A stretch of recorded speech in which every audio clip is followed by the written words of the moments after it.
What's up guys, Dino's here, welcome back to my racing channel. Today, as I said to you in my last video, we're going to look over the listed race at Lingfield on Saturday. I've had a little look at it and I've got my idea of the winner, but again, as I'll show you in a minute, it's a pretty tricky race. I think there's only about 6-7 runners in it,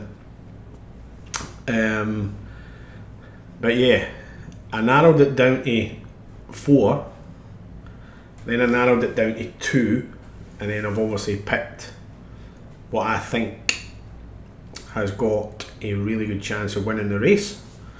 So we'll have a look at it.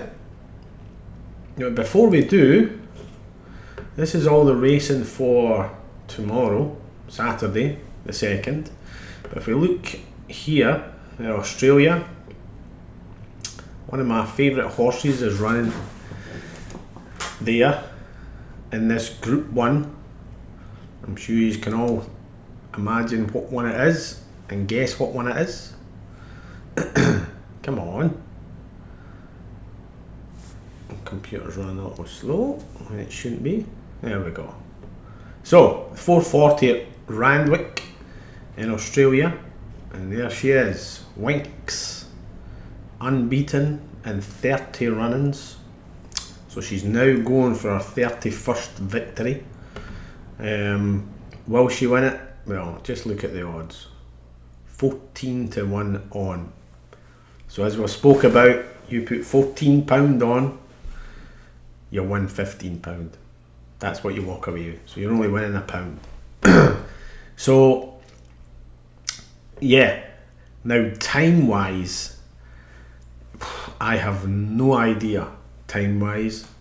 I never checked that out, but 4:40 in the afternoon in Randwick, I'm going to take a guess for the UK. I don't know, for the UK it might be, oh I don't know, I'd be guessing, so you'll need to check out, ladies and gents, if you want to see Winx running in the 4:40 at Randwick.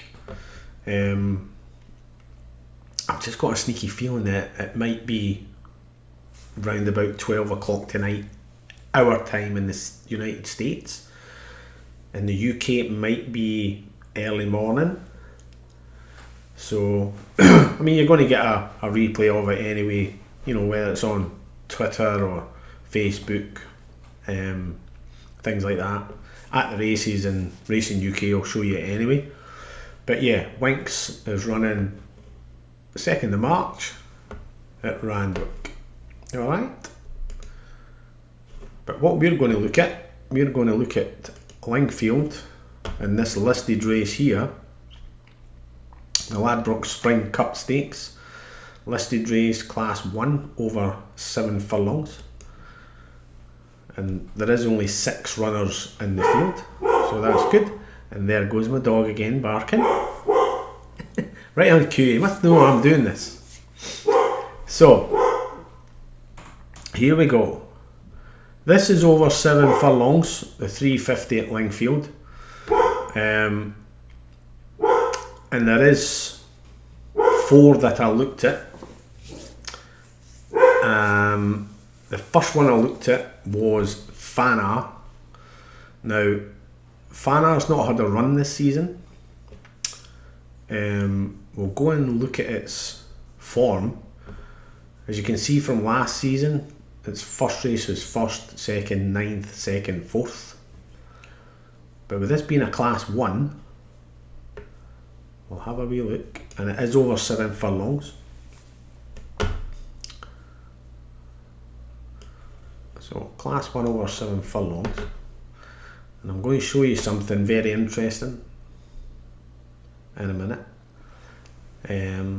Right, so here's its last season's runs, alright, along with this one. So if we look at it, it's a 7 furlong race, and it's ran its last race in 7 furlongs over good to soft on turf, and was beaten 6 3/4 lengths. The race before that, it was 7 furlongs, good to soft. That was on turf as well. It got beat by 1 1/4 lengths. You're probably saying, well, they're both 7 furlongs. Difference being is this here. One was a class 2 and that one was a group 3. That is a huge jump from a class 2 to a group 3. Huge. That's why its overall rating there is 85 on the class 2. And because it's only been beaten a length and a quarter, they've put its overall rating up to 80.96. That was also a handicap race as well. So its weight tomorrow is 9 stone, as I'll show you when we go back. Or is it 9 stone 2? I think it's 9 stone 2 actually. Yeah, 9 stone 2, and its overall rating is 96. So it's the same 96 overall rating in a listed race, which is just below the group 3, and it's up to £2 in weight. So the only thing that worries me about Fana is it's never ran on an all-weather course. This has all been on turf. So if I was picking that, that would slightly worry me. Slightly. But when you come to a horse that's ran in a group 3 and it's now going in a listed race, it should be able to handle an all-weather course. So weight-wise, overall rating-wise, doesn't worry me at all. Doesn't worry me. 7 furlongs doesn't worry me at all. Because if we go into this race, which is a class 2, and have a look at its form,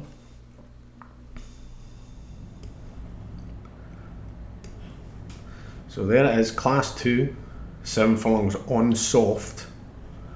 Fana tracked leaders, and here's the important bit: short of room on the rails over 2 furlongs out until 1 furlong out, plenty to do once angled, left into clear approaching final furlong, kept on well to go second. So I look at that and say, well, if he had room to get out, would he have possibly won the race? Possibly would have, because he was only beaten a length and a quarter, which is nothing. So there's a possible chance he probably should have won that race, but he was boxed in, couldn't get out, and that just happens.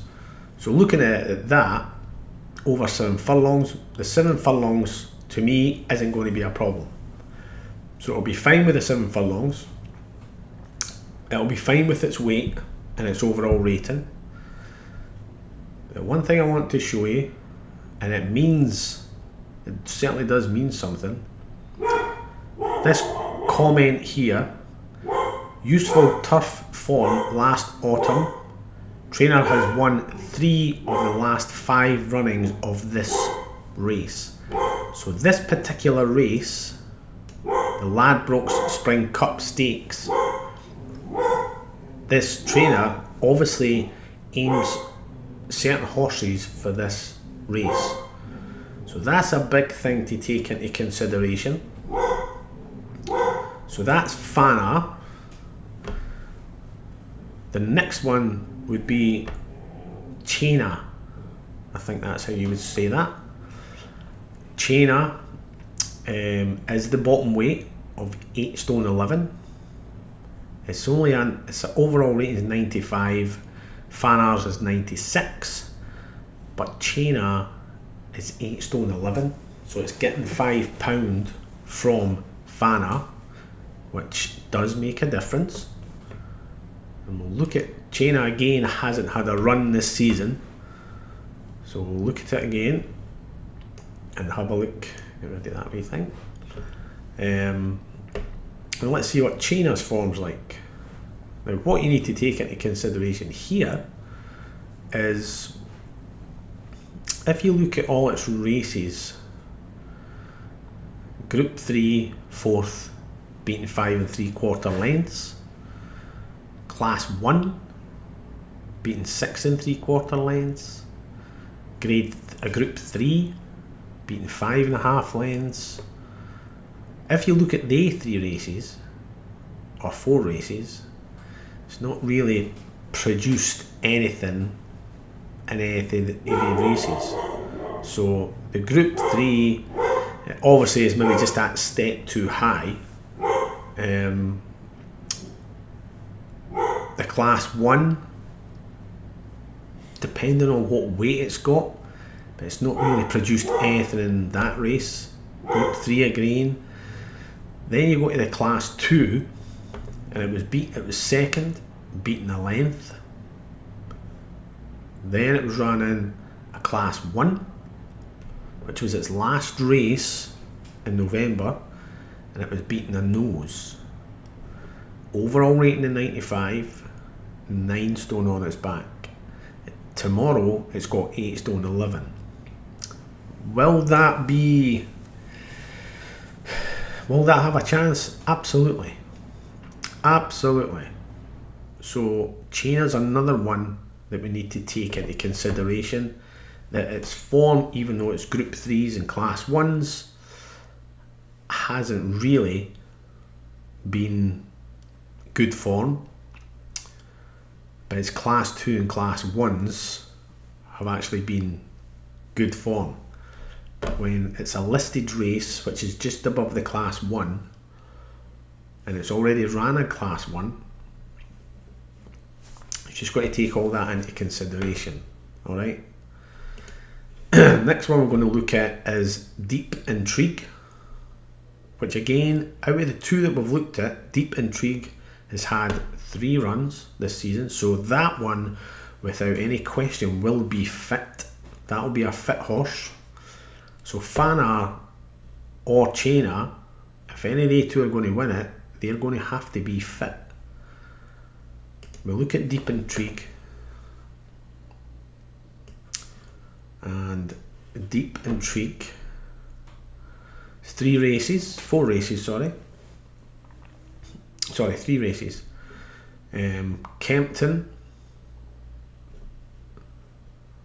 ran a Class 2 over 6 furlongs, was beaten 2.5 lengths, which is, when you look at 6 out of 7, 2.5 lengths is, it's 2.5 lengths, but it's, the horse is beat, but it's not been beaten that much. You look at the one above, Class 3, which is the one below, obviously, the Class 2, 6 furlongs, won it by a length, and had 9 stone 7 on its back with an overall rating of 90. So then when it went up to the next race, they put it up £4, so they take weight off it that's back, and it also won that by a neck in a Class 2. So the trainer obviously thinks that it's got a decent enough chance to win this race. So the one that I'm going to be going for, ladies and gents, for certain reasons, is Fana.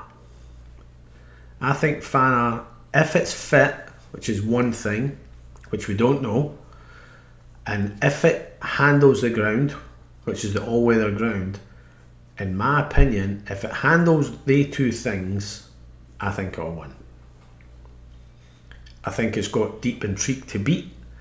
Chena is certainly not out of it. That's certainly, with that £5 pool, that's certainly got a chance as well. So that's the way I look at it. The trainer, this race has won it 3 out of the last 5. Fana, let me just look at it again, just to let you ladies and gents see. Its last race was in a Group 3, beating 6 3/4 lengths into 4th. Now see, if you look at this race, remember that's a Group 3, which that is a big step up. When you look at it, it was over 7 furlongs. And if you look at Fana, held up, in touch and last trio, effort and headway just over 2 furlongs out, ridden to chase leader briefly over a furlong out, third and unable to quicken 1 furlong out, quicken inside final furlong. Now, looking at that, you would think fourth, being 6 3/4 lengths. That's not very good form. When you look at it, and I mean really look at it, these two are very good horses. And do you want to know why they're very good horses? None of them's got an overall rating. So the trainers, Mr. Gosden and Mr. Trigoni, they obviously knew that their horses had a decent chance of winning this race. So looking at that, then that's the way I would look at it. They've possibly handled the soft ground better than Fana. So, in my opinion, I think Fana is the one to beat in this race tomorrow at Lingfield. It's not much of a price, 5 to 4, but it's all about winners. It's all about putting money on and obviously getting more than your money back. Don't rule out Deep Intrigue and don't rule out Chainer. These are the 3 that I have looked at. Then I narrowed it down to the 2, and then I've narrowed it down to Fana. If Fana is fit and it handles the all-weather, I think Fana will win it. Alright, so that's my wee tip for the weekend. Try and have a look at Winks if you want to stay up, because I might, in fact I will, and watch it, and we'll see how Fana gets on tomorrow at Lingfield in the 350. Alright, you guys and ladies take care. I will certainly be putting more videos on. I'll be working on one today. So you take care, and I will see you all soon.